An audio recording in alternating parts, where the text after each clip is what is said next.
1934, Don Bradman back in England for his second tour. Arthur Chipperfield, New South Wales all-rounder. And the filmmaker Clary Grimmett.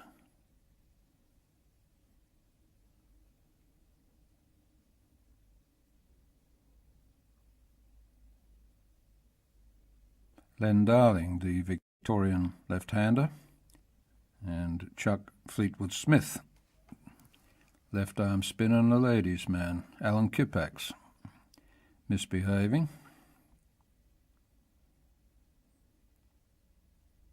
Bill Brown, the lone survivor from this team, 70 years on. Ernie Bromley, the serious Tim Wall, and Big Bill O'Reilly. Stan McCabe back for another tour, and Bertie Oldfield back for his fourth tour, and Ben Barnett, his understudy, as wicket-keeper. Hans Ebling, the Victorian, tall medium pacer, and Bill Woodfull once more the skipper, and Bill Ponsford, his ever-reliable opening partner. First Test, 1934, Trent Bridge. England have won the Ashes back in Australia during the Bodyline Tour under Jardine, and here we go again for another Ashes series, and once more it's Woodfull and Ponsford to open for Australia. And Ken Farnes, who is England's only out-and-out fast bowler, is going to open the bowling from the pavilion end.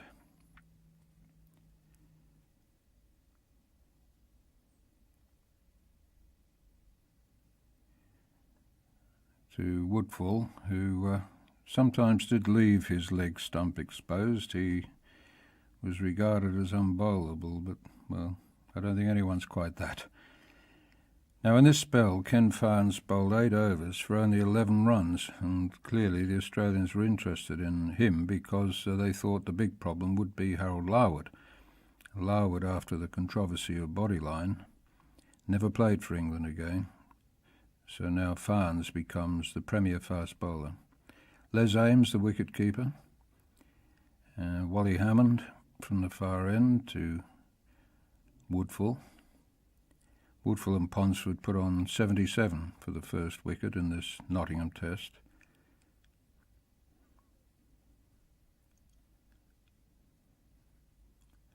A full house at one of the loveliest grounds in England.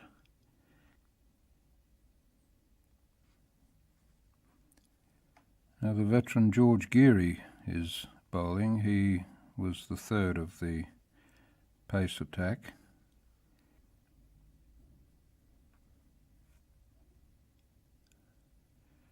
There was great sensitivity among the Australians that there should be no repetition of Bodyline. It still hadn't been outlawed in the laws of cricket, but a sort of unwritten pact existed. One or two of the England bowlers tried to break that pact, but not for long. The Australians were protesting here during the Notts game.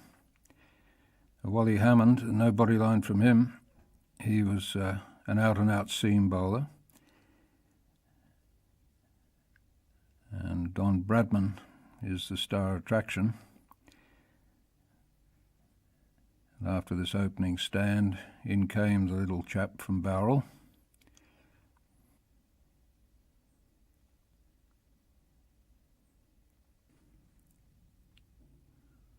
Essex cricketer Ken Farnes was another war casualty. He was killed when his Wellington bomber crashed in 1941.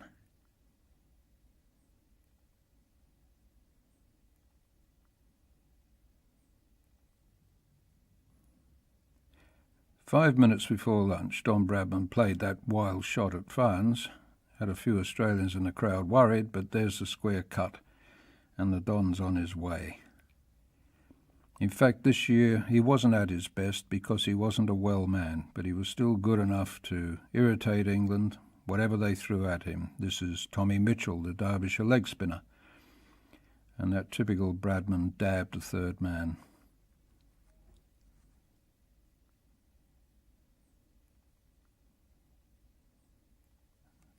Bill Brown had actually come in at number 3 in this match, ahead of Bradman. But on the second day, McCabe dismissed with a catch at mid-wicket, and Arthur Chipperfield was the surprise of this innings. In his first test against England, he reached 99 at the lunch interval and fell to the third ball after lunch to Ken Farnes to be out for 99 on Ashes debut. Heartbreaking, but nevertheless he's remembered for it. Now England reply to Australia's 374, and there's Herbert Sutcliffe playing one of his favourite shots, the hook, off Tim Wall. The balloons were there to stop pirate newsreel coverage of this test match. They were partially successful. Some of the still photographers managed to get their pictures. Clary Grimmett in action again, bowling to Sutcliffe, and Wally Hammond. Grimmett troubled Hammond, as did O'Reilly. As O'Reilly bowling to Maurice Leyland, the Yorkshire left-hander. Now Leyland did score lots of runs off O'Reilly, but here he falls to Grimmett. Now Australia are facing Headingley Verity, the Yorkshire left-arm bowler. Very steady, mature operator who had not so long ago taken 10 for 10, which is still the best figures ever in a first-class match. Farnes again from the far end. Now this second innings of Australia was helped on its way. The tempo was lifted by Len Darling, the left-hander, who slashed and hooked at everything that came along. Ken Farnes a little exasperated by the assault on his short stuff. Darling had batted very courageously against the bodyline attack 18 months earlier.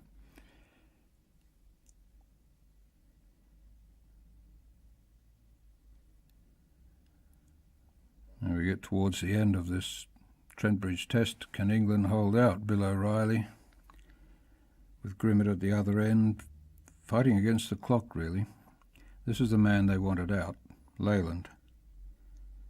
Leyland and Verity were very stubborn until Leyland fell to O'Reilly for 18.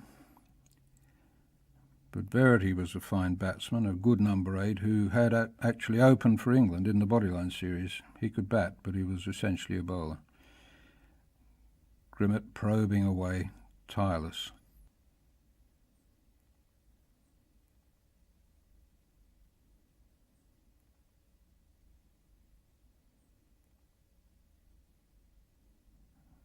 O'Reilly bounces in again, and Verity holds out. The Australians are getting frustrated.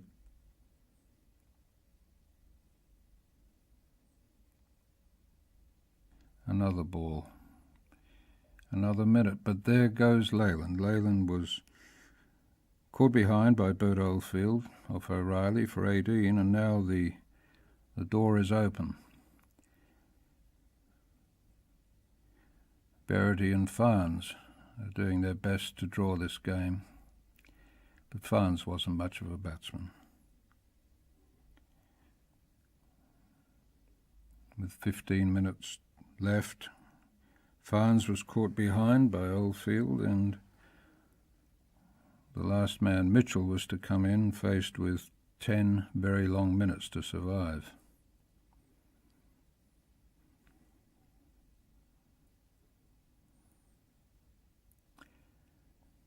And that's the end of Farnes.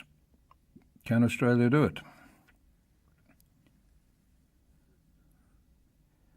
There was no minimum overs at that time. It was simply by the clock.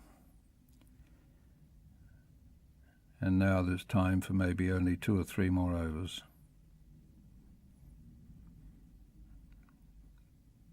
vital first test of the series. There's the edge. Mitchell's gone. Australia have won by 238 runs, 1-0 with 4 to play. And so to Lords for the second test match. A good toss for England to win, and they bat with Herbert Sutcliffe taking Cyril Walters with him to open the innings. And here's Tim Wall, Australia's only fast bowler, take the new ball from the pavilion end. Walters was the most elegant batsman, an amateur, and Sutcliffe, tried and tested veteran, facing Bill O'Reilly, with the elegant Oldfield behind the wicket.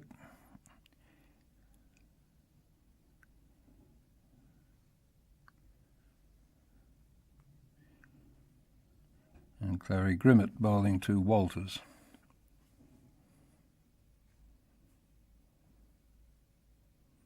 Don Bradman at mid-off.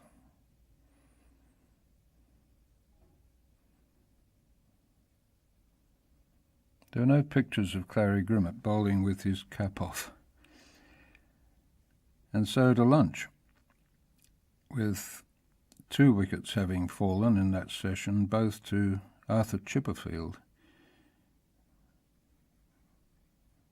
So it's Patsy Hendren who resumes with Walters, with England 2 for 83. Father Time, which was then on the newly opened grandstand at Lords, and the score box up in the top of that tower.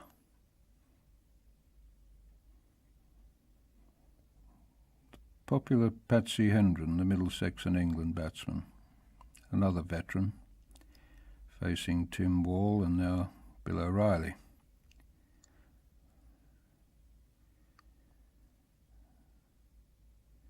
Drinks on a pretty warm day.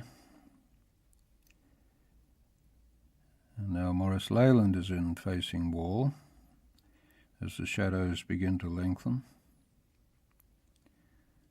Now, Leyland was the mainstay of this innings, and by the close of play was 95 not out. And next morning, Wall decides to test him with a bouncer or two.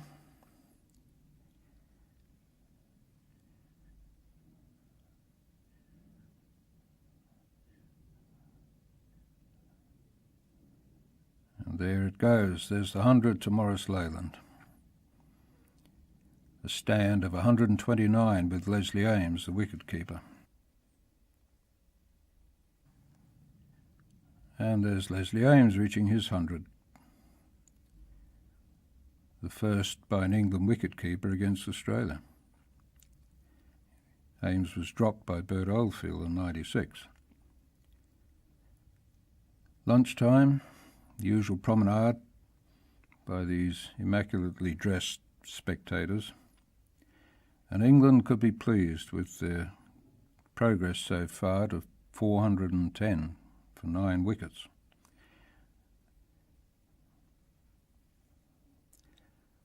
Oblivious they were to the sinister events developing in Europe at that time.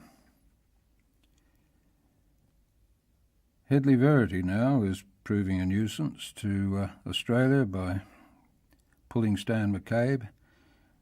He's got Bill Bowes with him as a partner, and Bowes was the archetypal number 11. Bowes, the fast bowler, managed to score 10 not out in this innings, and it was close to being the highest score of his career.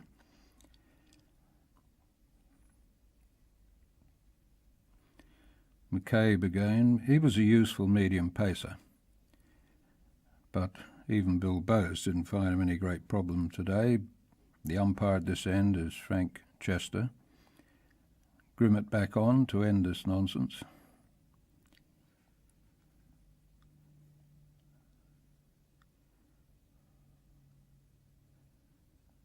Now the members turn their heads to see England take the field. They all came down the steps together, amateur and professional, which was change in cricket's social scene, apart from Patsy Hendren, who preferred his little corner in the professionals' room. Woodfull and Brown opening the innings. Bill Ponsford missed this Lord's Test match, and Bill Bowes from the nursery end. Now, Bill Brown was as elegant a batsman as Walters was for England, and he made 105 in this Test match and came back to Lord's 4 years later and made a double century. Very high-class batsman who, 70 years on, is the only survivor from either side in this Test series.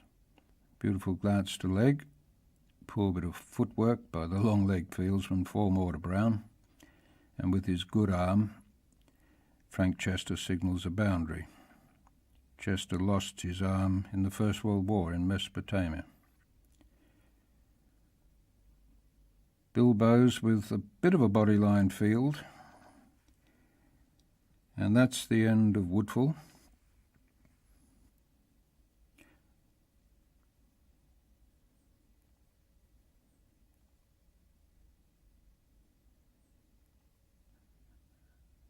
And now, after some rain, Australia are in trouble. Headingley Verity from the pavilion end is exploiting the dampness in the pitch and is on his way to taking 15 wickets in the match. His Majesty King George V meets his old friends, the Australian cricketers. Bill Woodfull, the skipper. Clary Grimmett padded up. Len Darling, Bill Ponsford, Ben Barnett, Fleetwood Smith. Hop to the end of the line, Don Bradman, Hans Ebling, Bill Brown and Stan McCabe. England captain Bob Wyatt now introduces his team to the King, starting with Walters, Sutcliffe, the very tall man is Farnes, Wally Hammond, Leslie Ames, Bill Bowes, the tall man, Maurice Nichols was 12th man wearing a blazer,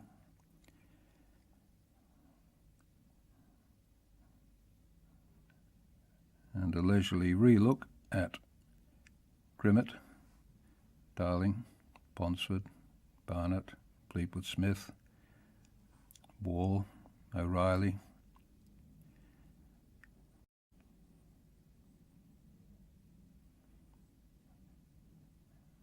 Now, it could be said that 4 years on, this time the King took more than 1 wicket because Australia were rolled over twice by Verity in those helpful conditions. How pleasantly the Australian skipper bows to the monarch. Verity again. He smells blood.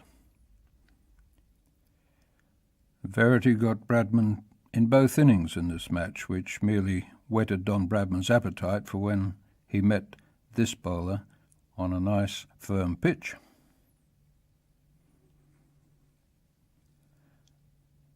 Hammond.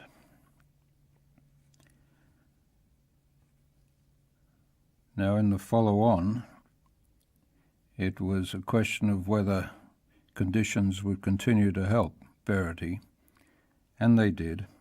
And after 7 wickets in the first innings, he took 8 in the second.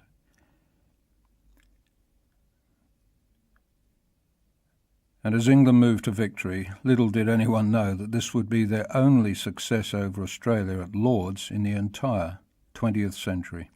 Last man to go, Tim Wall, caught at silly point by Hendren. The series is levelled, 1-1.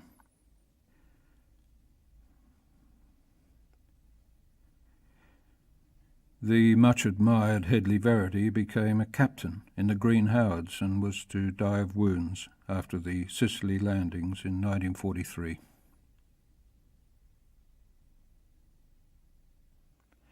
There followed a high-scoring draw at Old Trafford in the third Test, where Hendren and Leyland and McCabe made centuries, but still it's 1-1 as the captains tossed at Headingley in the fourth Test match. Bob Wyatt for England and Bill Woodfull, of course, for Australia. England won this toss and hoped that once more they could put a solid total onto the board. But the Australians were equally desperate to win, or at least draw, this fourth test. They wanted those Ashes back. Woodfull leads them out once again. And with Herbert Sutcliffe unfit, Walter Keaton of Notts became England's opener and went out to begin proceedings with Cyril Walters.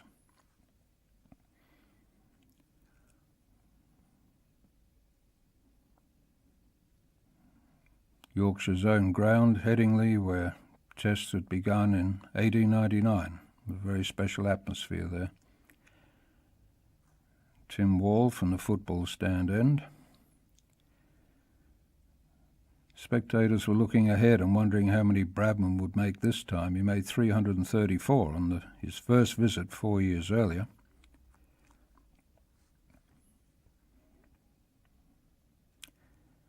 Bill Bowes, Wally Hammond in the cap, Hedley Verity, Maurice Leyland leaning forward, and Len Hopwood, the Lancashire all-rounder who'd been chosen for this test.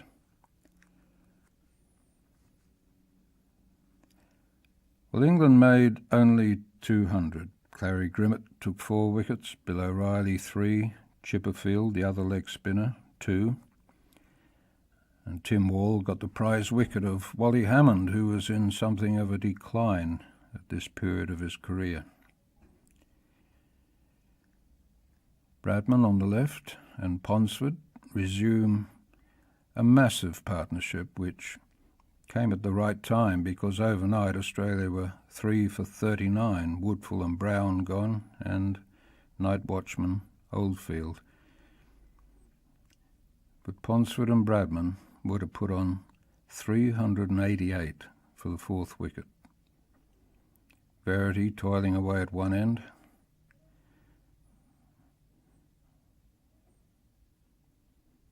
And Len Hopwood, the Lancashire player. And Bill Bowes got through a lot of work. He bowled 50 overs in this innings, finished with 6 for 142. Bradman was at his best despite his shaky health, and Bill Ponsford had the widest bat in the business.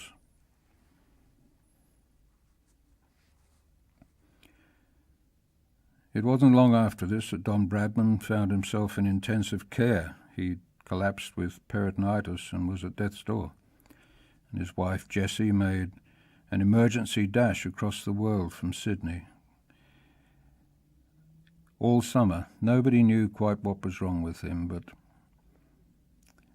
he was making runs again. Still the runs flowed, if not with the old sparkle. Bill Ponsford was the first to go for 181. Looks as if he's eager to get off and have a shower. He was out, hit wicket to Verity. And Don Bradman eventually was dismissed for 304, his second triple century in tests. Now England struggle. They're 384 in arrears, 188 for 4 at the end of the 3rd day. But there was little play on the 4th, and that was the final day. No 5-day test in the 1930s. Wally Hammond patting the divots. And so to the Oval for the final test of the 1934 series, still 1-1. This match will be played to a finish. Bill Bowes bowling from the pavilion end to Woodfull and Ponsford, the soundest of opening pairs. And at the other end, England are employing the redhead from Northamptonshire, Nobby Clark. He could be vicious on his day, but here he's bowling to Bradman, and a half volley is a half volley.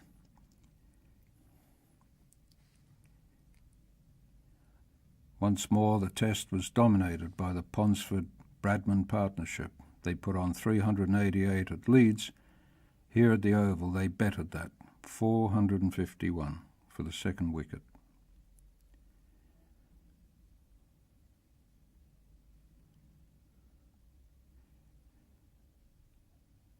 It was a good bowling attack. There was Hammond and Verity to back up. Clark and Bowes. Clark wanted to bowl bodyline. His captain was not happy about this. The Australians wouldn't have been happy, but it was such a good pitch that it really didn't matter. Ponsford and Bradman scored runs almost at will, even off Verity. Verity 15 wickets at Lord's. Here, wondering where the next wicket would come from. Bill Ponsford batting as if he would bat forever, quite gladly. If you saw his cap turned around towards his ear, it meant he'd been in for 2 or 3 hours. By the time he'd finished, it was almost around the back of his head. Wally Hammond has a try. Ponsford, unmovable.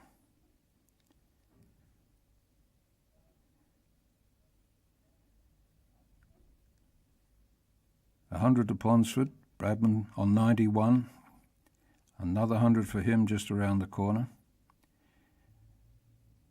Welcome drinks for the Englishman.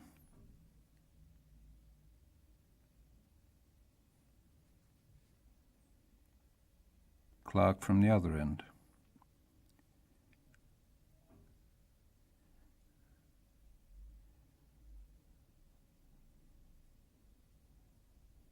Bradman's bat not always perfectly straight, but he had a good eye. Gubby Allen, his great friend Gubby Allen, the man who wouldn't bowl bodyline.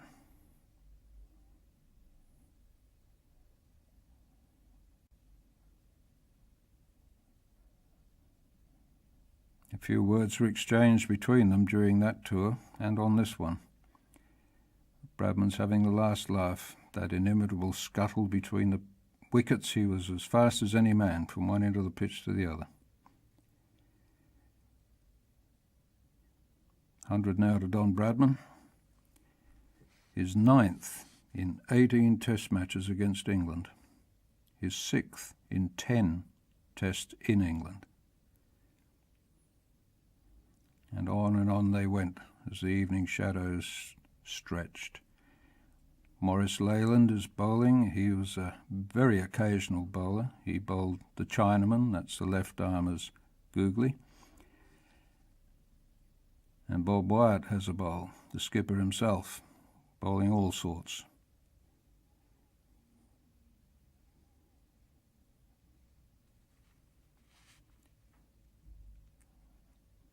$200 to Don Bradman. Ponsford not far behind. Amazingly, this was to be Ponsford's final Test match. Bowes. And there it is, a comfortable single to bring Bill Ponsford his double century. 1 for 466. Where would it end? It ended with Australia making 701, England 3-2-1 in reply. No follow-on, Australia made another 300-odd, and England were rolled over 145. That gave Grimmett 25 wickets in the series and O'Reilly 28. They'd won the Ashes back on Woodfull's birthday once again, and Clary Grimmett, although available for years to come, never played against England again.